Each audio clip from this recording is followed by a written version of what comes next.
Hello, everybody. I am sitting right next to Anastasia. You may recognize her. She is a multi-season, we're going to find out exactly how many, model on Project Runway. And she does a lot of other modeling and fitness work as well. So please say hello to Anastasia. And darling, hello.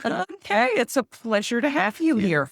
So, how many seasons is it with Project Runway? Four total.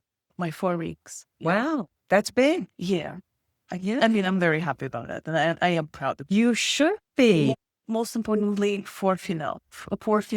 Like, What's a finale versus the show? so in the show, producers choose you and they give you to the designer. So designer kind of doesn't have a choice. Finale, it's like where there's like strongest 3 or 4 finalists, like who design clothes. They choose their models. So it's actual casting. So be chosen by actual designer. It's like, it's a win for me. Sometimes you haven't been able to work with some of the designers, like develop relationships or some stuff like this. But for me, 4 back-to-back, which is the fact that it was 4 back-to-back, like that's great. So let me get this picture clear. So you get cast on the show by the producers, walk a number of times that is getting recorded during the season. And then at some point, the designer says, that's the model I want to showcase my... Wow, that's a cool feeling. Yeah, sometimes when designers are winning some competitions, like inside of the project, they have ability to choose model. And they're like, oh, I want to work with this model. So that happened with me in the previous season that designers were like, no, I want to work with her. No, it's a very nice feeling because, again, I'm giving my all when I'm working with somebody like this. And it's so amazing that they see and feel it and they know that like I'm going to represent the best. No, this is your 4th season. We're recording right now. We just wrapped. Just wrapped season 22. Now, okay, I guess we probably can't talk about this season that just wrapped, but in the prior seasons, did you have a particular designer that you just said, my gosh, this was amazing to be able to work with this person? Or did you feel a bit about that with everyone? Respect all my designers. I think one of my favorites, it's Utica. Queen Utica, she's a drag queen and she's also a designer. She did this like incredibly beautiful butterfly dress, which everyone loved and like was one of my favorite moments. I cannot lie, I manifested for this season to a finale for a particular person. And I did that. Oh, I'm like, manifested. That's a big word. What does manifesting mean to you? So it's just a plan and goal setting. It's you writing down things, put the arrows and says like, okay, so how this one can happen, you know, like, and it's just like, I don't know, planning stuff rather than just like praying to something or like, you know, like visualize things, but like manifesting is actually to setting up structure for every single goal that you wanted to achieve. So it's not this woo-woo thing. You've got a plan when you manifest. Oh, yeah. Absolutely. You do a lot of manifesting in your life. Obviously, you're an athlete. You're not the traditional super skinny model body. You are super lean, but you have a lot of muscular tone to you. Yeah. So what kind of manifesting went into taking that body, that athletic build, onto the runway? I always loved runway. I always loved fashion. And I love to be strong. I do love to be strong.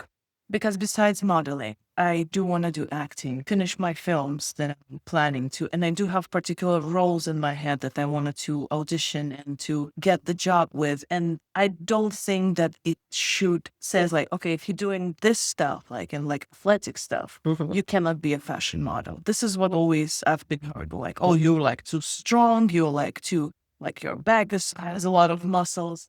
Your back makes me jealous. Yeah. Your back, I just will say it. Videos on Instagram and I see your back and I say, Diane, get to the freaking gym now. Thank you. Yeah. And honestly, the dress that you asked me about, the Project Runway, the butterfly dress, it was opening my back. And Laura, she said like, her back looks so amazing. And I'm like, thank you very much. I'm working out with this back. So I do believe that skinny models is great. But don't limit me because you have some labels and you have some predictions of how the model is supposed to look like. I can walk, I can present, and I can make every single person wants to wear the clothes. So it's different. I always say that for designer, it's your job to create the clothes. For me as a model, my job is to sell the clothes. My job is like to every single girl that are like, I want that. I can do that. That is the differentiator for me between the people who say they want to be a model and the people who understand the modeling business, which is selling. Absolutely, yeah. And like, honestly, I'm everywhere. Like, we in the industry, like, we have to sell movies. We have to sell, like, fashion, like, stuff. We need to sell beauty campaigns. We need to sell ourselves. I have a Freddie Mercury quote in my head. You might be even... I love Freddie Mercury. He's always invited to this podcast. I don't know, can we say more? He said something like, I'm just a prostitute in the show business, honey. But like, I don't think he meant it like in a bad way. He's just like meant it about like selling everything, selling the vibe, selling appearance and presence. Yeah. Well, it's funny. Years ago, the first campaign I ever did, I was on set with a woman named Pat Tracy, who's been a model for many years. She's a pro. She's a pro. And she said to me, Diane, just remember this. Whatever they dress you in, imagine it is the finest silk you've ever worn, and you're wearing it on your luxury yacht that you have purchased because you've done this campaign so well. And then you'll get the vibe of how you want to sell those clothes. And I said, what a great lesson that is. It's such a visual that stuck with me. You have to do it like you love it, like that's just the best thing in your entire life. Mike Tyson actually said that. He said it about the discipline. And when he said that, I was mature enough. He said, like, you have to do it, like, even when you hate it, but do it like you love it. And I remember my practices, like dance practices. I hate some particular dance techniques. Like, I cannot stand those. And I'm like, let me pretend I love that. And I was like 17 when I thought that. When being 24, I heard Mike Tyson say it, and I'm like, oh my God. I said the same to myself. I'm like, he's the greatest. Me too. So I'm like, maybe, like, I'm going to go the same. No, you said you're a dancer. Let's talk about dancing. I moved to New York in hope to be a professional dancer. My favorite is hip hop, popping, voguing. I love all those things. I love locking a lot. I love funk music. Locking? Lock. Often lock. It's called locking. That's what it's called when you do that motion. I won't do it. I'll terrify you all. Yeah, a lot of people call it like upper breakdance or like pop lock, but that's a different style. So popping, used to like the wave, sizzlation, all those things. So okay, let's see a lock. Lock is here. If you're only listening to that, it was pretty impressive. They heard like with my response. So yeah, I wanted to become a dancer. I'm still doing dance jobs, but it's so limiting for me. Dancers like always battling, and I'm sometimes like I've been battling half of my life, and I ask myself, what for? Battling what? Battling is like in competitions, dancing competitions. Like 1-on-1, you're battling who's better, who's the best. And I did that, and I love that at some point of time. But then I see a lot of dancers just keep doing this like after they're 30, 35, 40, 45. And you're like, don't you want to try something else? Don't you want to become and create your own world? Kind of thing. But I think people limit themselves because they are afraid, because they develop so much skill and knowledge in a dancing that they like, you can tell them like, why don't you try to be like athlete? Why don't you try to be a actor? And it takes a lot of time and responsibility and effort to actually develop a new skill. So I feel like for me, it was like perfect timing after So You Think You Can Dance. I got home and I like looked at my life and I'm like, do you still want to do the same things that you see great dancers, but they still doing like till 50, till 55. Like, I'm like, I don't want to prove anyone anything. What's your process for going about learning new things? Saying you went from dancing and then you said, I want to model or I want to direct. I want to do these other things. What's your process for learning to move these balls forward? Well, first of all, I'm looking for people who knows better than I am. I love picking up the brain. I'm the youngest child. I'm always just like, hey, can you tell me this one? Can you like how this is work? So I usually, when I don't know something, even if it's super silly questions or whatever it is, like I want to direct, for example. I want to be a director. Like I have friends who are directors right now. And my approach was like, it was super weird. Like there's Joey Thomas, he's a director. He was sitting and writing the script, and I accidentally like saw what he's doing because I'm drawing my hands. Like, and then like I started explaining to him, and he saw that like I'm hungry. And he's just like, okay, so this is this program you can use. And he started mentoring me. So my idea of learning, find the people who are doing the best, like in the field of what you like, even if that you don't like. Like I have a very good lady. She's a membership advisor. She sells like memberships. Like, my God, she's the best. I came to her and I'm like, give me a tour. I'm like, I wanted to see how you sell things. So I can like those knowledge onto myself because. So you're really cross-referencing the knowledge. Absolutely. She's selling memberships, but you're just saying, I can learn how to sell from anyone who can sell. Absolutely. Because world becomes your library as long as you know what you want to. And every single book you can grab, like I'm reading your book. Your book is like about like for the CEO for huge companies and all that things. But like me reading this, like, and again, I'm very happy that I start to understand those things. Thanks to ChatGPT. It's helping me out a lot.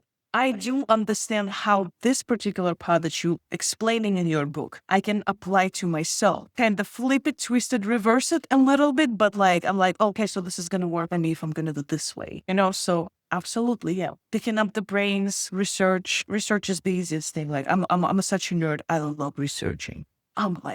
I'm telling you, like I can stuck like in the internet for like hours, like by researching something, what I need. Do you have a favorite book? Yes, I do. What's your favorite book?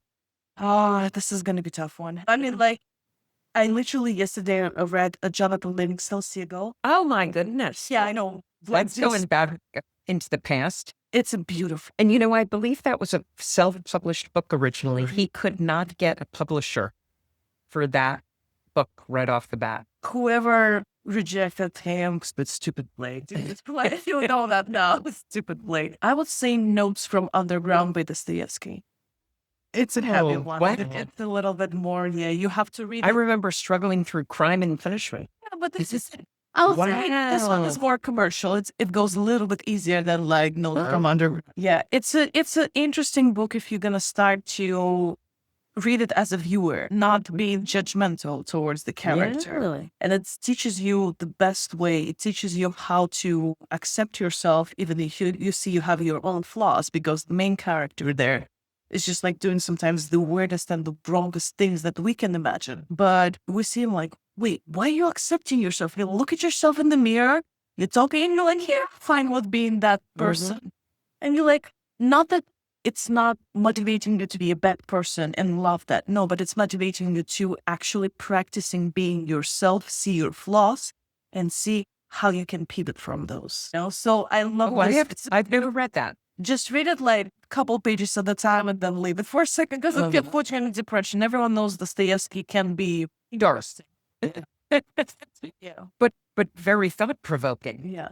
But again, he's not difficult to read, which is good. Yeah. Because a lot of people say like, oh, it's difficult to read. I'm like, no, it's not. Immanuel Kant is the person who's difficult to read. I do believe that his last name has a double meaning, but like, I'm so sorry for saying that out loud. But for me, it takes a really long time to understand him. Maybe not for you. I'm pretty sure, I don't know, like I think you... No. I need to read in passages and then think. Read and think. Now, what language do you read in? Because you speak a couple of languages, and I believe you're studying some others as well. You're studying German. And what's your native language? Russian.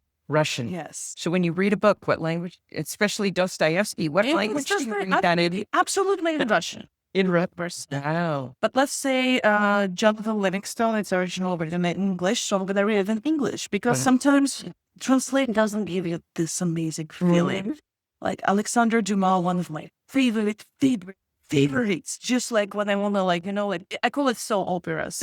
Because it's like after Dostoevsky and Kant, like you just like, it's so easy to read, like Alexander Dumas. And my favorite is Monte Cristo. And like, it's just like, I remember my mom called me, she's like, so how's it? I'm like, he's just like, get out from this freaking island and about to his revenge. I cannot talk right now. I was like, she's like, are you watching a movie? I'm like, no, I'm like reading like Dumas and like he has a huge books. Yeah. I love him so much. I'm on my way like to do like 3 Musketeers. It's very interesting that you're into literature. not just reading, you're going to real literature. Jonathan Livingston Seagull, even though someone might call it more of a pop culture book, came out in the 70s. So it's into the literature category. You're mentioning people who've been around for lifetimes, it seems. Very interesting. How did you get into that genre? But what else you need to read? What other books are you supposed to read? Do you read any biographies? I do love biographies. Yes, absolutely. Yeah. Anyone in particular, even if it's not in book form? Anybody you admire and say, I want to model my life after them? Yeah, you know this bird. Just a little leading question, everybody. It's just guys don't see, but like Dian, she has a wheel. She's like, like this all the way. I do love Kobe. I love Kobe Bryant a lot. He's like a father figure for me. A father figure? That's an interesting statement. How do you mean that? He left his legacy based on the game of basketball, which again, we spoke before that I can take this knowledge and twist it into my own game. Mm-hmm. So the way he speaks his mind, I realize I was talking to myself all this time, but I didn't know what to do with that. Nobody taught me some particular things. And now listening Kobe, like back in the days, like listening Mike Tyson, which is he's absolutely nuts, but he's absolutely the greatest. Michael Jordan as well, but Michael Jordan doesn't like to give a lot of interviews. He's smart. He's just like keep it to himself.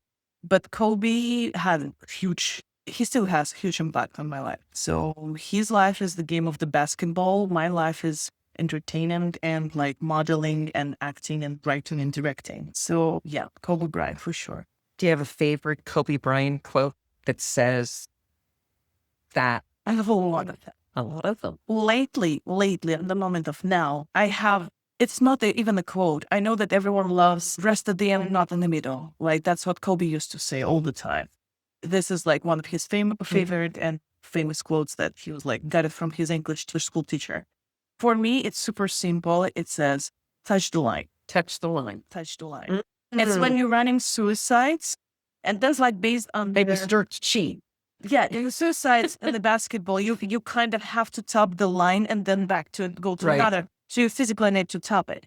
And there was like one time when Kobe did like camp for kids in China, if I'm not wrong. Mm-hmm. And this one kid, he didn't touch the line. So Kobe stopped everything and he said like, nobody's got the shoes, because that was like the idea. It's too late for the young generation. He said, nobody's got the shoes because he didn't touch the line. And all the kids looked at him like, touch the line, touch the line.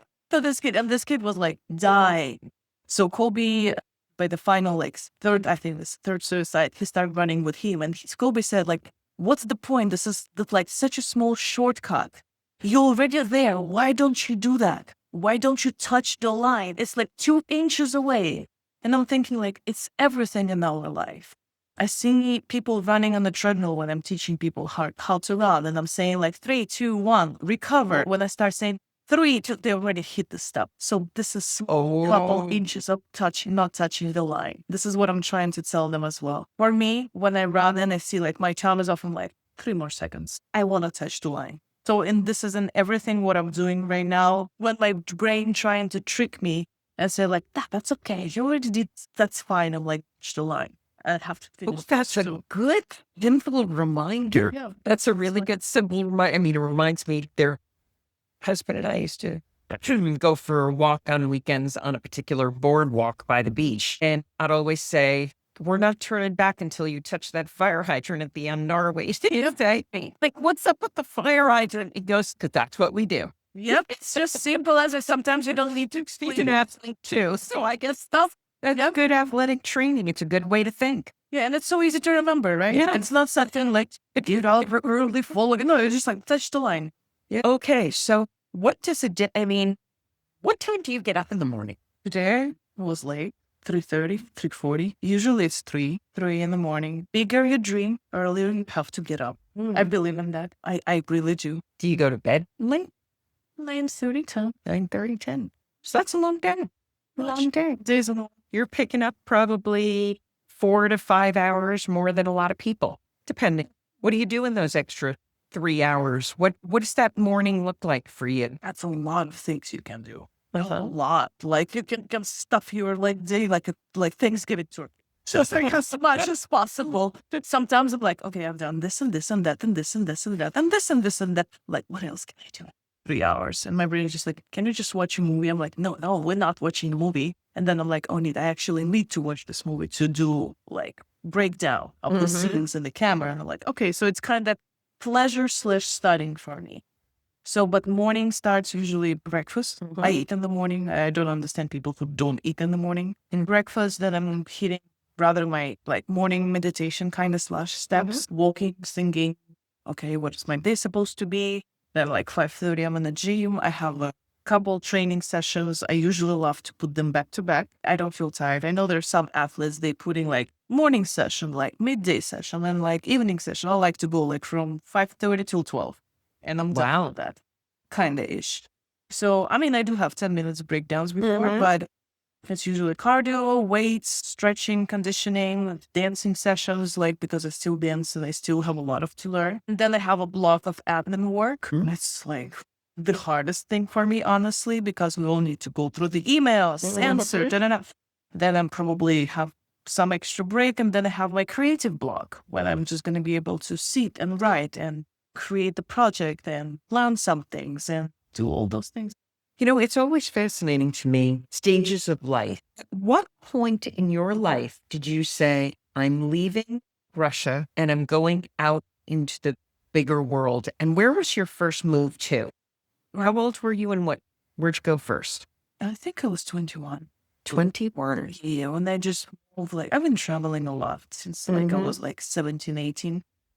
Because of dancing. Yeah. But like I told my parents, I'm like, you know what? I just got a contract. They're like, well, I'm like, check that for a couple of years. And my dad like, you're not going. And I'm like, whoops. And there's my ticket. Bye, Mom. Oh my God. Yeah, that was very nuts, especially China. like, 2 years, something like this. Yeah, choreographing and like. What were you doing choreography for in China? So they do have agencies when they're like, like here entertainment agencies, you guys have like dancers for the big weddings or corporate events. So the same thing in China. Wow. So I just found the agency. They like me. They like what I'm doing. So I just signed with them and well, my parents was against. Like my dad was like, you're not going anywhere. Hell no. And I'm just thinking like, okay, so the reason why I did that, I'm like, I'm going to save some money and I'm going to move to America. Because I knew if I'm going to ask my dad, help me out, he'll never going to do that. Because they don't want me to move. I don't blame them. You're far away. It's okay, but you need to give a bird her wings, like a Livingston. He had the wings. He's just like, I want to fly high, fast. Yeah, like a couple of years in China. Then I moved to America. Not moved, like I got to America just to see how it goes. I kind of like that. But then I was just like, let me see one time. So I get another contract in China for 6 months. And then like being the second contract, I'm like, okay, let me grab all those money what I can. Moving to America, like, so I'm going to be at least prepared for a couple of months to put myself on the ground, So and where'd you land first in America, in the United States? Brooklyn. Okay. But you choose East Coast versus West Coast. It's the place where hip hop was born. Those are for me. Yes, we're getting a good siren. We do record in New York City, these podcasts. You don't have a choice, guys. You're going to have to listen to all those things. Okay. Hip hop was born here. I'm a hip hop fan. I know that a lot of people might do not believe that when they see me. They don't believe it when they even see me dancing. They're like, what? Yeah, I'm a nerd. I've been like annoying Mr. Wiggles. He's like one of the greatest dancers, like popping dancer. I've been annoying Bruce Yukanji, like Nyako. This is my first teacher of the hip hop. Like, I've been annoying like Buddha Stretch. It's like the greatest. I still annoy all of them. And I'm like, hey, what about this move? Like, how you guys like came up with this one? I am a nerd. And the fact that like, but I love that. I love that. So like, that's why I was just like choosing hip hop capital for myself. As a like, I want to go with that. And besides, in a way, you have to know how to drive, and I don't know how to drive. I mean, I can't. What did it feel like when you landed in New York at first? I believe we met the first week or so you were here. Yeah. What was that impression like in retrospect? To be honest with you, my head was in the cloud for a couple of first months. And I'm just like walking, I'm thinking, I'm like, okay, am I going to land with a contract? Am I going to get the job? Nothing was going to happening. I met you, which is like insane for me to say that like we know each other for 10 years. Nuts. And it's absolutely nuts. Save your Instagram for that. Thank you. Because I found you through the Instagram. Yes. Because I wanted to be a photographer and I was just like, okay, let me find the models that I can build a portfolio with who are able to collaborate with me. So that's how we met. You are still the photo on my WeTransfer page. Picture you took. Yes, I just love the picture. Cute. Yeah. I love it to hear that. So, but I quite not sure how I felt at the beginning. I think it was just like a kitten in the dark. You like walking and you're like, oh, excuse me, like you like kind of don't know what the heck is going on. But I was just like, this feeling. That's New York. Yeah, I'm like, this feeling gonna pass. This moment of unknown will gonna pass. So just keep on going. If you don't know, again, like it's Kobe said, he said, if it's like your aim looks so freaking far away, like if you need to go to Mount of Everest, you're gonna look all the way up and you're like, oh my God, I'm not gonna get there. You're gonna look at your feet, one step in front of another, one foot at a time, and that's it. And then you look on the Mount of Everest. So it's kind of helped now. I stopped looking there. I still have it like as like mental picture in my head, but like I'm just keep moving your feet. Keep moving your feet, just keep going. You know, that's a great reminder. I recently was at an event where Lionel Richie spoke in a very intimate environment, and his book is really good. He's got a new book out, a biography. And one of the things he said that his father said to him when he was worried about anything in life, he had said to him, just take a step. Just take a step forward. Whatever it is, don't worry if you take that step forward and you get knocked back. But take the step. Just keep taking the step. And it's kind of like touch the line. Yeah. I always remind myself, just take the step. And even when you don't know what kind of step, it should be do the physical step. Just get your ass up from the chair and just do physical step. And you're like, oh, can I do another step? Physically, your body, through the body, might be I told you before. You're just doing one step and your body's like, okay, yeah, we're fine. It sends your signals to the brain. And the brain like, we're fine? Oh, okay. And then we're fine. So I love that. And there's so much to that because when you take those steps, you're showing up. And I think that this is 50% of success.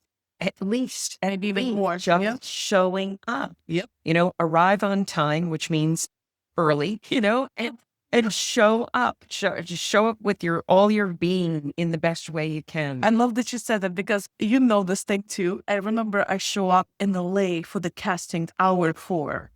Or something, and there's an emptiness, and they look at me and they're like, what are you doing here? It's too early. And I'm like, on time, you're late. Yeah. When you're on time, you are late. I'm like, I'll sit here. I'm like, is it okay? I'm going to sit down. Like, what's your name? I'm like, Anastasia. And that happened.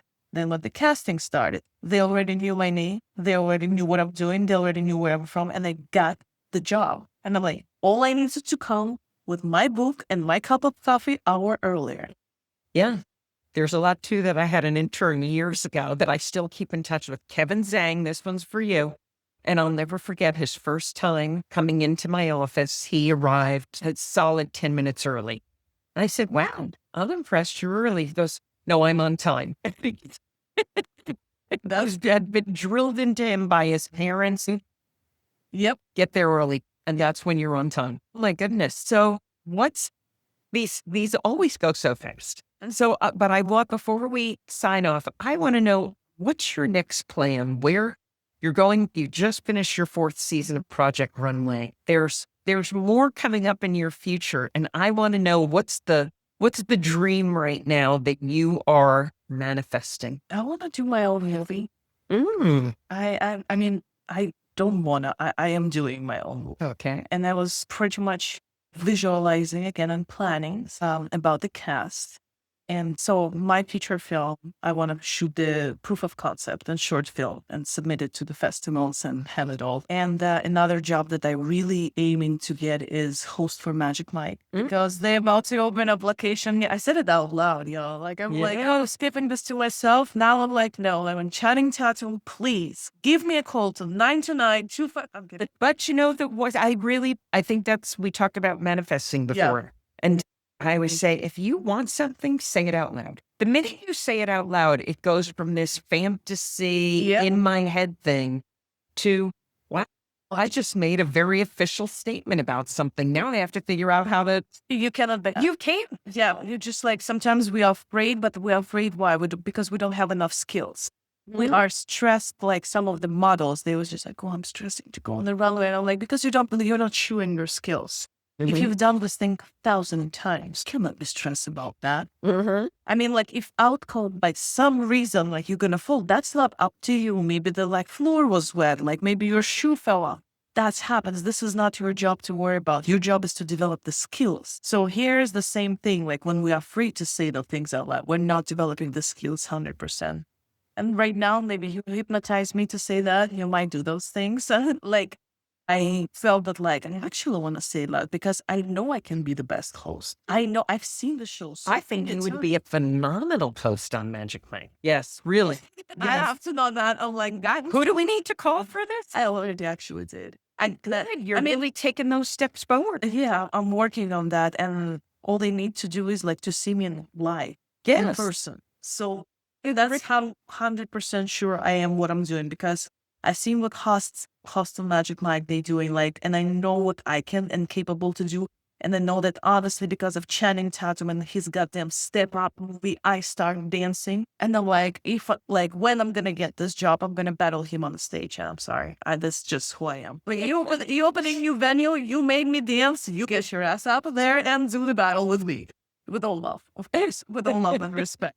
So that's another thing. Magic Mike hosts, like doing my film. I recently got some very nice offer, which is interesting regarding another feature movie. And we're talking about those things. Yeah, I'm quite happy about that. And yeah, keep on moving forward. Like I have my book that like, and I'm working on that, finish it and like reshaping this a little bit because like my mind is changing about like particular pages. So I wanted to get it done as like, I'm going to say, okay, now this can live ages.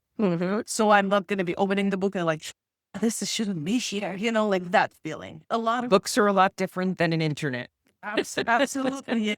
Cut those things off. Like, and if you have like physical copy on your hands, that's it. Yeah, a lot of things again, like a lot of plans. Do my fifth ring again. Yeah. So like probably Project Runway is one of the favorite things that I've done. It's just like when you're having those feelings as a like you've done so many projects. Been working with a lot of different artists. Like I've been working with my heroes. Like I love that. But nothing beats getting drafted. Like when you first time got picked. Like when the first time I saw casting director stop at my name, looked at me, and he tried to like kind of do not show that he like kind of did the check mark on that, like my name so she can go further. But I saw that and I'm like, I'm like, I couldn't believe I got it. I mean, like I could believe, but now like nothing beats this feeling. So to every next project, I know when it's happening and I'm achieving those goals, like this is the same feeling coming back. Like be getting drafted, but every single time, new time, Yeah. So yeah. Yeah, you have those moments and that's a pinnacle moment. Yep. And that's a feeling that you really want to chase when you've had it. Oh yeah. Yeah, it's very motivating. I have motivating, I guess, for some people. Yeah. So my goodness, it is such a pleasure speaking with you, Anastasia. It really is. And everybody, I'm Dian Griesel. This is the SilverDisobedience Perception Dynamics podcast. I've been with Anastasia during this episode, and there are going to be all kinds of links so you can follow her Instagram and pay attention to what she's doing, because I can guarantee you it's going to be fascinating. And she's going to be rolling all kinds of balls forward, and each one is going to be worth watching it unfold. So thank you very much for joining me. Am I going to be able to see you in the Magic Mike show? Oh boy, absolutely. I'm coming to see you. I don't know about those other guys. I already done my proud one half for this one. Yeah, I'm up. Thank you so much. Thank you, everybody. Follow, hit subscribe. Again, I'm Dian Griesel. This is the SilverDisobedience Perception Dynamics podcast. Share this with your friends, subscribe, and follow the links below.